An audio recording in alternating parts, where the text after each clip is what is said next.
Welcome everyone to Tarot and the Moons. My name is Ingrid. Let's get started. On March 18th, 2026, we have a new moon in Aquarius, according to Vedic astrologers, and in Pisces, according to tropical Western astrologers. For me personally, I've been experimenting with this idea of the archetypes and the energies of the moon actually swinging between these two archetypes, the Aquarius and the Pisces, both the Vedic and the Western astrology. And right now, ever since when did I start this? I think it was like end of 2023, 2024. There was this big emphasis on regulating our emotions. And all of last year was all about holding the light, right? That lantern, holding the light. That was for the monthly forecast.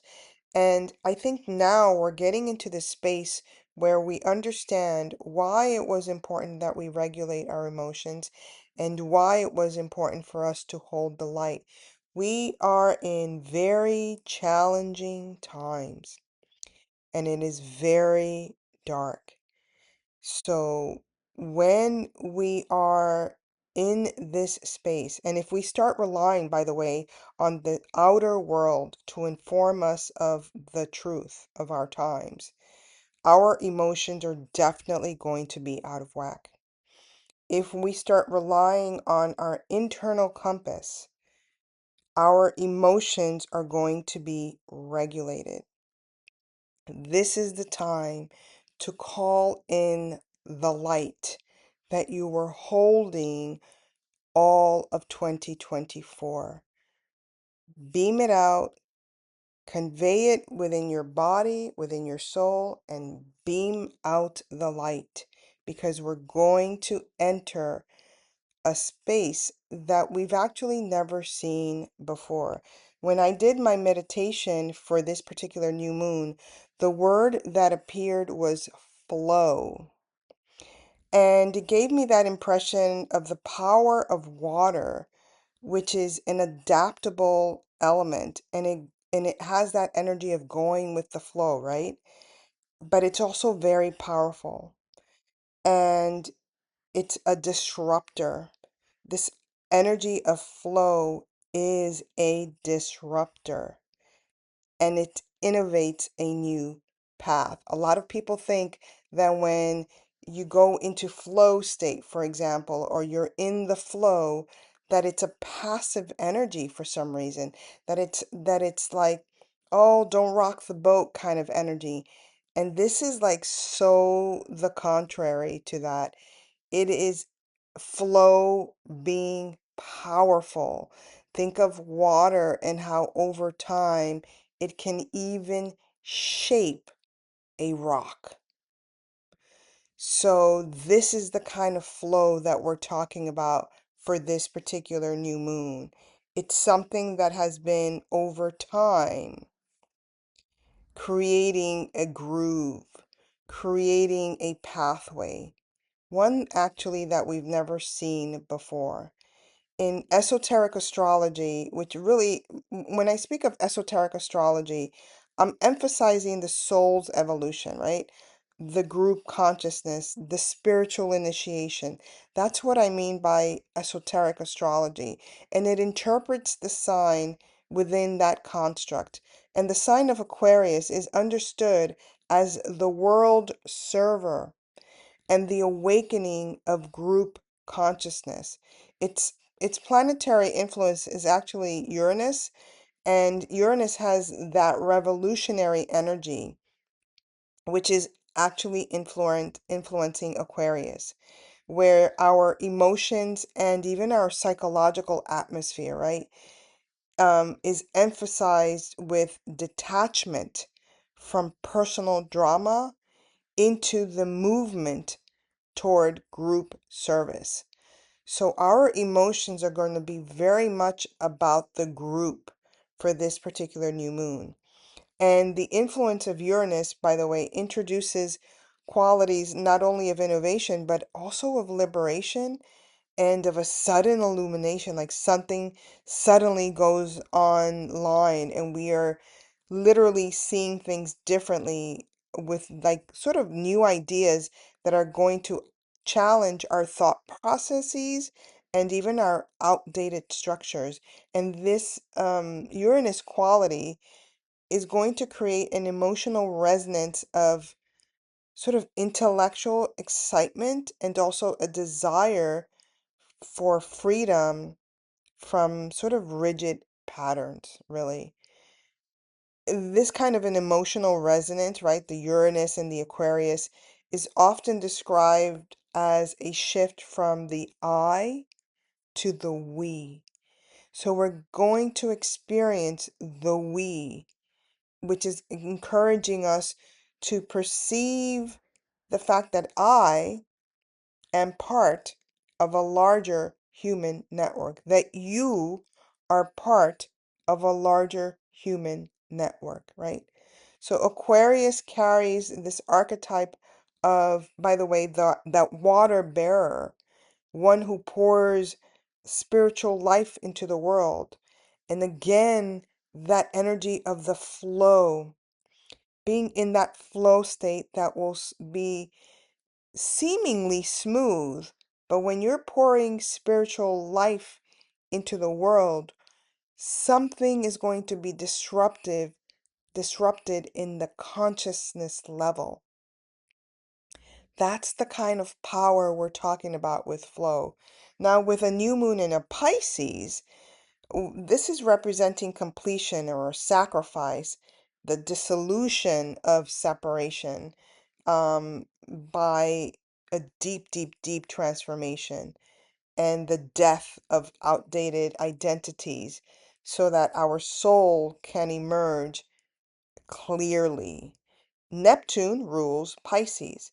And for this new moon, I kind of felt that force with the power of flow and flow kind of like breaking down illusions and preparing us for a spiritual rebirth, that spiritual rebirth that the Aquarian archetypal water bearer is pouring into the world.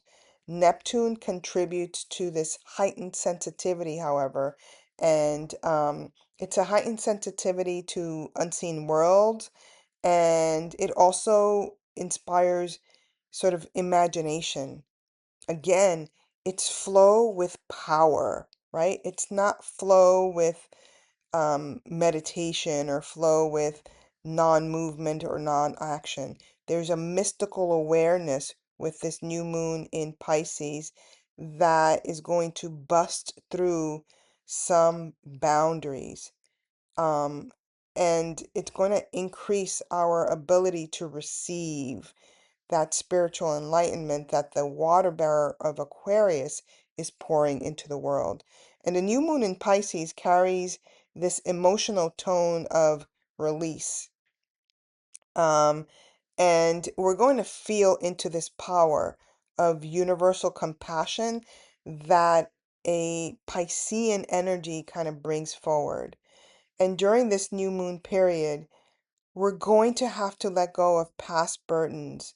We're going to have to cultivate empathy for and with each other and reconnect with this dimension of spirituality. We've got to be in flow with each other, very much in the same way as Aquarius and Pisces are in flow with each other. They're often seen as actually two consecutive sort of stages in the spiritual development. Aquarius is opening up or awakening, really, humanity to the group consciousness, a collective responsibility. And Pisces is dissolving those final barriers of separation through this energy of spiritual surrender. So they are actually in flow with each other in a way that is natural, which also gave me this sense that our emotions for this time period will be undergoing a natural crescendo. This is a powerful moon point for us in humanity. And a new moon is in either of these two signs actually is going to represent not only the beginning, but also that moment in which we are going to seed the ongoing evolution of human consciousness. These are big, big, big terms that we have to learn how to apply collectively. It's going to be an intense new moon, and and don't forget the light, right? That you were holding all in 2024.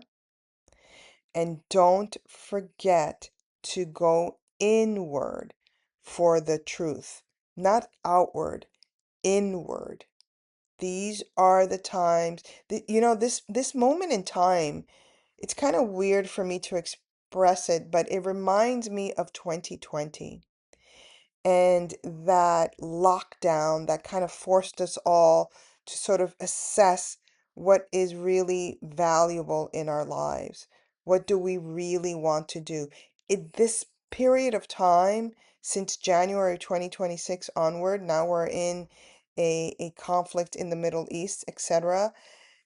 The Epstein files are still an issue. We've got world leaders that are more and more so growing into or becoming elected officials that are very conservative, which means that people's freedoms are curtailed more. So it has this weird feeling of 2020 all over again, only this time we are not on lockdown. We are interfacing with the real world, with each other. And so that's going to require a different kind of spiritual engagement, which I think Aquarius and Pisces are here to teach us and at least give us a glimpse of for this new moon. All right, let's go on to the next slide where I'm going to be showing you who the tarot players are for this new moon in Aquarius according to Vedic astrologers and in Pisces according to Western tropical astrologers. Let's move on to the next slide. So we have here Uranus, which rules Aquarius, and Uranus in Tarot also rules over the Fool and the star vibrations. Now, when we speak of the Fool, this is about the visionary process, right? Can you see that, Aquarius? Yeah, there you go. This is about the visionary process. This is about new beginnings. This is when we're talking about the Fool, about innocence, about freedom, and about beginning again. In its more challenging side, this is about recklessness. This is about negligence, even, and being very naive and, of course, foolish. When we're dealing with the star vibration, this energy for me has always been about blessings. And it's about blessings that come from above. So for me, this card is indeed about inspiration. It's about serenity. Generally speaking, it's also about hope. So we are and for me, always the Fool always signifies humanity. So we are being sort of guided here to hold on to the light and to keep hope alive. To keep hope alive. Things will happen that will be unexpected, sudden, but we are not to go into the challenging aspect of the star, which is about despair, disillusionment, or lack of faith. To the contrary, hold on to new visions for humanity and hold on to those blessings that are sure to come. Now, let me put this aside because when we have here Pisces is ruled by Neptune. And Neptune in the Tarot also rules over the Hanged Man and the moon vibrations. Now, when we're dealing with the hangman, it is about looking at things from a different perspective, but it's also about having discernment. The hanged man is about being suspended in midair. It's about letting go, and it's about having or being willing to be a sacrifice of some sort. And on its more challenging side, the hanged man is about stalling, about doing nothing, about being selfish, about having indecisions in your life, right? So we want to be able to decide our fate by also being willing to make our life sacred. This is a sacred position. This is a sacred engagement. Now, when we have a moon archetype, which is also ruled by Neptune, this is the feminine power. This is about reflecting from within. This is about our intuitive engagement, and it is also about clarity, which is why I have here the water. And this is from my Arc-en-Ciel Tarot deck, by the way, guys. Now, on its more challenging side, this could be about lunacy, confusion, fear, or even misinterpretations, right? So we want to, again, stay on the positive side of these energies. So when I do our reading, our reading, because I also go back and listen to it for myself, I'm going to be choosing from one of these four archetypes. I am focusing on the moon's astrological sign, but I've been told if you look at the sun sign or the ascendant sign, you can also discern a story, right, a story, right? So I would just add that for me, when I'm looking at the moon, it is about our feelings. When we're looking at the sun, it's about where we're heading. And when we're looking at the ascendant sign, it's about how we get to where we're heading. All right, let's move on to the next slide where I will be doing the reading. All right, here we go. We are going to start with Pisces and work our way around and end with Aquarius. I am using the Oracle of Mystical Moments, and I am also using the Tarot of Mystical Moments. And that's because I really feel that there's a lot of sort of mystery still to be unfolded. And there's this energy of Neptune with Uranus, kind of like it's going to give us something very unexpected. So I chose the Mystical Moments cards. I've already pre-shuffled. All right, let's start this. Let's see, where can I put, let me put these cards here. So for Pisces, let's see what you have here.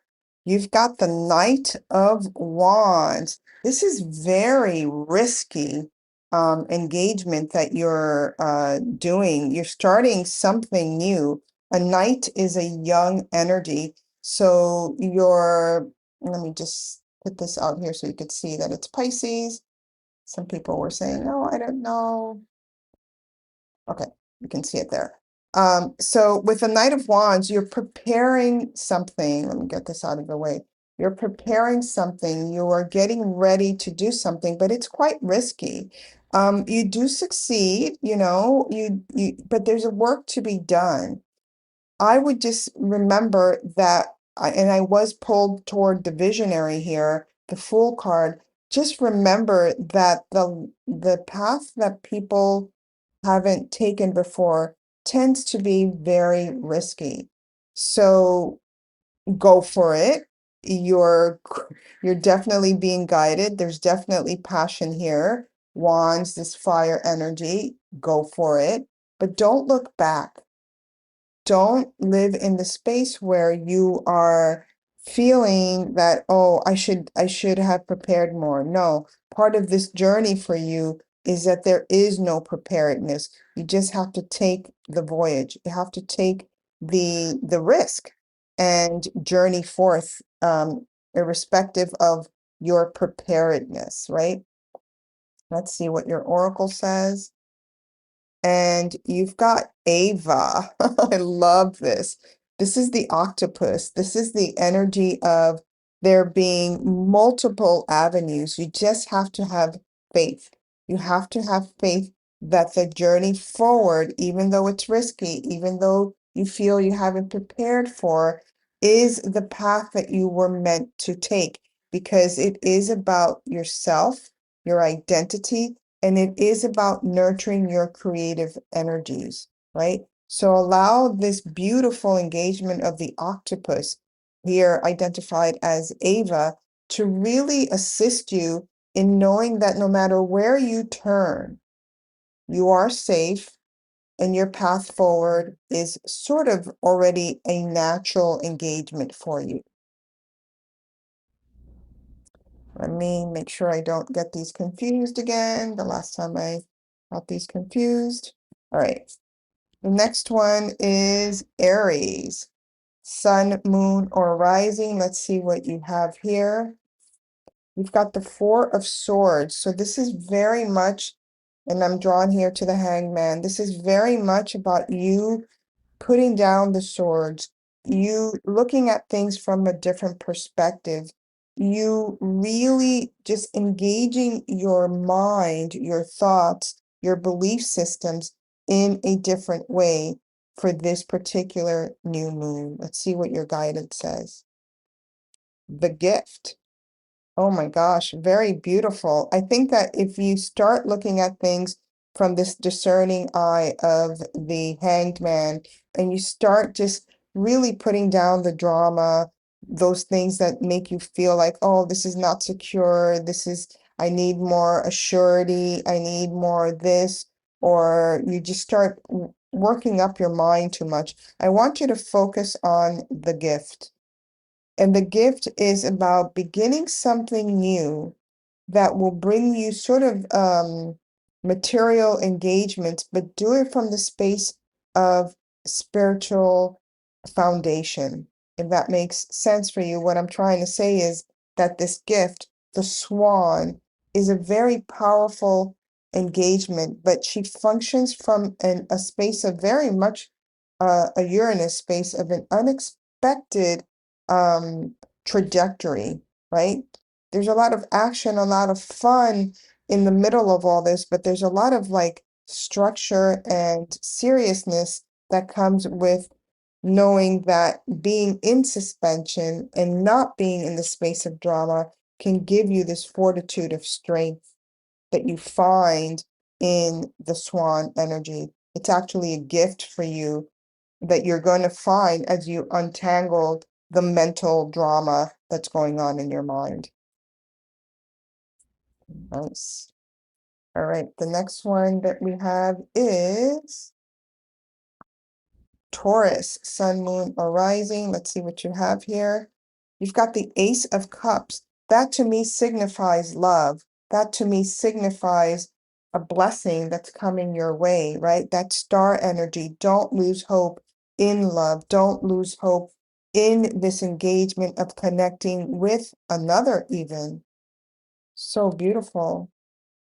And you've got the rose garden. This is pure love, right? This is this energy of this Venus energy of love. She is actually, the rose garden is the space of romantic love. So don't lose faith in the fact that you are getting these blessings from above. Oh, that was really beautiful. I like that one. I like all of them. Next, we have Gemini, sun, moon, or rising. Let's see what you have here. Judgment. So Gemini, you've got a little work here to do, a little reflections here to do, a little reflective sort of engagement. Who is it that you have to forgive? Who is it that you want to forgive? What is it that you've done for yourself in order to forgive your own past actions? So this new moon is all about you going inward and really doing a little bit of that shadow work and going into the space of forgiveness. Treasured memories. So maybe what you need to forgive are these memories from the past that you've had, maybe some regrets even that are rising up here. So use this new moon in order to catapult yourself into a new story and let go of the past. Let go of those things that did not assist you or that made you feel that, oh, I regret not doing XYZ. Don't have any regrets. Move forward, do the reflection work, and forgive yourself. Next, we have Cancer, Sun, Moon, or Rising. We've got the Knight of Swords moving forward really quickly, understanding that there's a message here that wants to be shared. This very much felt for me like a moon energy, only because we're not really clear what that message is at the moment, right? But there is a reflection that I want you to do before you move, before you act, before you move with that Uranus like sort of energy. I want you to go into the space of the moon and reflect, right, before you act. The art of seduction. Ooh. So for me, this very much is about you wanting to express yourself, even to write like a love letter to someone or to yourself, right? To see what it is that you can magnetize into your world. I just want you to reflect and really tap into whether or not this energy is coming from a space of love or coming from a space of wanting to sort of like manipulate the situation, which is not where we want to be. All right. Leo, Sun, Moon, or Rising. Leo, you've got that Four of Wands energy. So this feels very much about the family unit getting together. This is this energy of blessings coming from above, from ancestry. This feels like an ancestral engagement. So you're in this space. So be in that space of gratitude for that's the guidance that I'm getting anyway, for you to be in that space of gratitude for this particular new moon. Weaving flowers, awesome. Like I would even say go into the space of gardening, go into the space, get flowers for yourself in honor of your ancestry, in honor of the blessings that have been bestowed upon you because of this family unit that has given you a sense of security. Nice. All right, next we have Virgo, Sun, Moon, or Rising. We've got the Six of Swords. So there's a lot going on here. Um,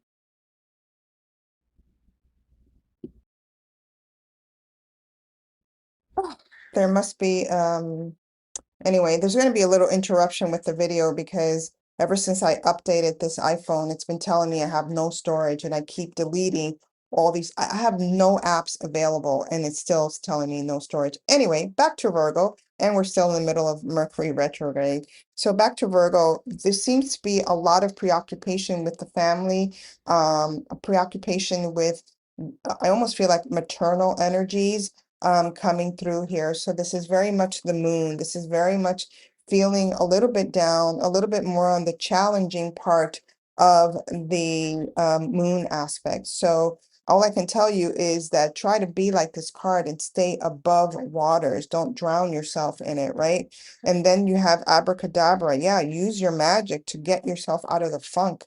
Use your magic to get yourself out of like a little bit of these mental heaviness and mental depressions.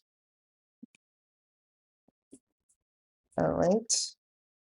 Next we have Libra, Sun, Moon, or Rising. We have the Page of Swords. So you're really here on with this new moon, endeavoring on something new, endeavoring to learn something new, to put your hands into some sort of learned experience that you want to engage with. And this is new, something to give you a sense of a new vision for your life. And this is the card of my dear friend. So you're doing this in order to solidify a more financial structure, having to do actually with spirituality in some form or some way. Next we have Scorpio, Sun, Moon, or Rising. And we have the Knight of Pentacles. So for me, I feel like you're really kind of engaging this space of wanting to move forward, but feeling that you're not secure enough, that you don't have the proper foundation. And for me, this is about looking at your trajectory forward in a different perspective, not feeling like you're not secure or you don't have a proper foundation, but feeling maybe even the imagination coming forward and being very creative with how you move forward. The journey, yeah, be creative about your journey, be creative about how you move forward. Maybe it's not this big thing that you thought about, or maybe it's not, it doesn't even require that much money as much as you thought, but really lean into your friends, lean into your family, lean into your support system to help move you forward. Next, we have Sagittarius, Sun, Moon, or Rising, and you've got the Nine of Pentacles. I love this for you, Sagittarius. This is abundance. This is prosperity. This is like blessings that are coming again from the family, and it's blessings that is coming. So I almost feel like from the future forward, meaning you're creating your own family moving forward. Let's see what your guidance is. Under your umbrella, right? Under your umbrella. So you're creating sort of your own family unit and you're thinking about that prosperity. You're thinking about those blessings that can come from you creating your own group of family members or even close-knit friendships. Beautiful. Next we have Capricorn, Sun, Moon, or Rising. And you've got the Hangman, which is part of our matrix here with the Piscean energy. You've got the Hangman, so learn how to look at things from a different perspective, and don't be afraid to take on a new journey in the process of you looking at the world differently. And then here we have all is connected. I feel like it does, again, somebody else had this. It doesn't matter which way you go, as long as you're open to the possibility of this new experience, all roads connect, everything is connected. So you're not going to be left out on the lurch, or you're not going to be sort of like feeling not supported, because everything is connected and everything's happening to you for a reason. And last we have Aquarius, Sun, Moon, or Rising. Let's see what you've got here. You've got this Page of Pentacles. So you're beginning something new. Again, this Fool card comes out. You're beginning something new. You're seeding something new. You literally are watering it. You're nurturing it. Continue to do that, because whatever it is, it's going to take you on a new journey and in an unexpected road. Oh, sunny day. There's like no way that you can go wrong. Allow the miraculous and the imagination to flourish, and you will be going on a new journey, an exciting one, an adventurous one. That's it, folks, and good luck with everything. Stay positive, keep your prayers up, and I'll catch you on the next full moon coming up in April. Bye.